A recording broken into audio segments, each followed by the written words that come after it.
Serial तुम देना साथ मेरा में अब कहानी ऐसा खतरनाक मोड़ लेने वाली है जिसे देखने के बाद दर्शकों के होश उड़ जाएंगे।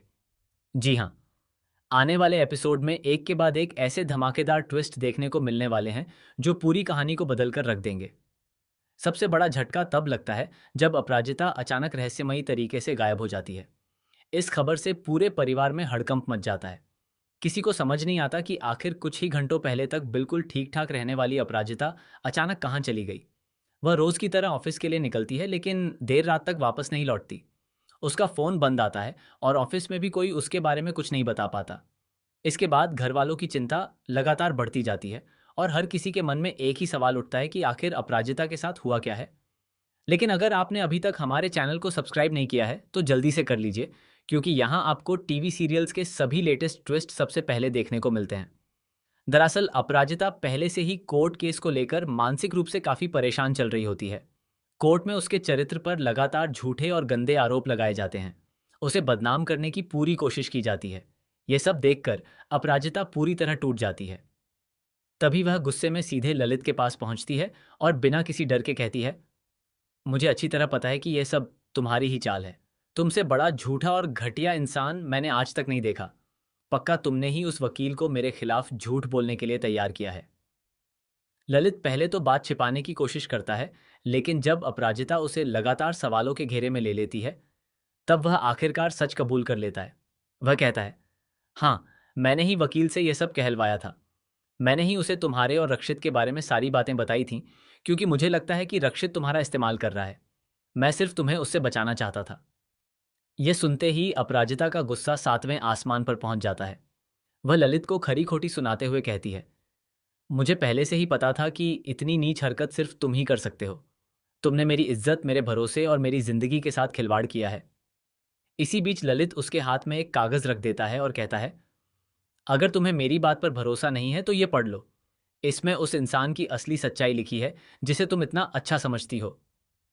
अपराजिता वो पेपर पढ़ने से पहले ही कह देती है, मुझे पूरा यकीन है कि यह भी तुम्हारी एक और चाल है। या तो तुमने किसी से यह लिखवाया है या फिर खुद ही लिख कर ले आए हो।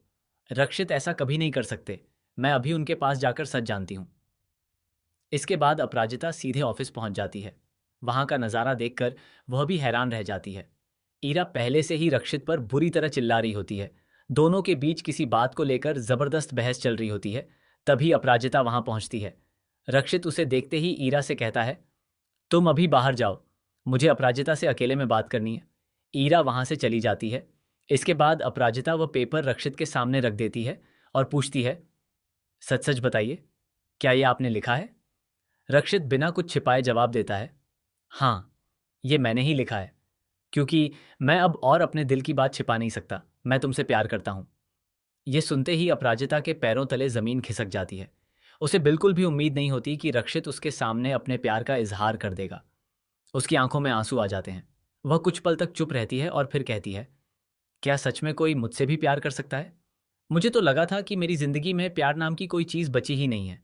लेकिन मैं अपनी जिंदगी के वो 4 साल कभी नहीं भूल सकती जिन्होंने मुझे अंदर से पूरी तरह तोड़ दिया था। मैं दोबारा वही दर्द नहीं झेल सकती। इसलिए मुझे माफ कर दीजिए। मैं आपका प्यार स्वीकार नहीं कर सकती। रक्षित उसकी मजबूरी समझने की कोशिश करता है, लेकिन अपराजिता वहां से चली जाती है।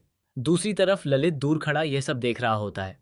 उसे लगा था कि अपराजिता और रक्षित के बीच बड़ा झगड़ा होगा, लेकिन यहाँ तो दोनों के बीच प्यार का इजहार हो गया। यह देखकर ललित का गुस्सा और भी ज्यादा बढ़ जाता है। यहीं से कहानी में सबसे खतरनाक मोड़ आता है। अगले ही दिन अचानक अपराजिता गायब हो जाती है। उसका फोन बंद मिलता है, उसकी कार सड़क किनारे लावारिस हालत में खड़ी मिलती है और उसकी कोई खबर नहीं मिलती। पूरे परिवार में मातम जैसा माहौल बन जाता है। पुलिस भी जांच शुरू कर देती है। हर तरफ सिर्फ एक ही नाम सामने आता है, ललित। लेकिन तभी कहानी में एक और ऐसा ट्विस्ट आता है जिसकी किसी ने कल्पना भी नहीं की होती। जांच के दौरान कुछ ऐसे सबूत सामने आते हैं जिनसे शक सिर्फ ललित पर नहीं बल्कि किसी और बेहद करीबी शख्स पर भी जाने लगता है। परिवार का हर सदस्य एक दूसरे पर शक करने लगता है। रिश्तों में दरार पड़ने लगती है और हर कोई अपनी अपनी बेगुनाही साबित करने में जुट जाता है। सबसे बड़ा झटका तब लगता है जब अपराजिता के फोन से एक रहस्यमयी मैसेज मिलता है जिसमें सिर्फ इतना लिखा होता है, जिस पर सबसे ज्यादा भरोसा किया उसी ने धोखा दिया। अब सवाल यह है कि क्या सच में ललित ने अपराजिता का किडनैप करवाया है, या फिर इसके पीछे कोई ऐसा मास्टरमाइंड है जिसका नाम सुनकर पूरा परिवार हिल जाएगा? क्या रक्षित अपराजिता को बचा पाएगा?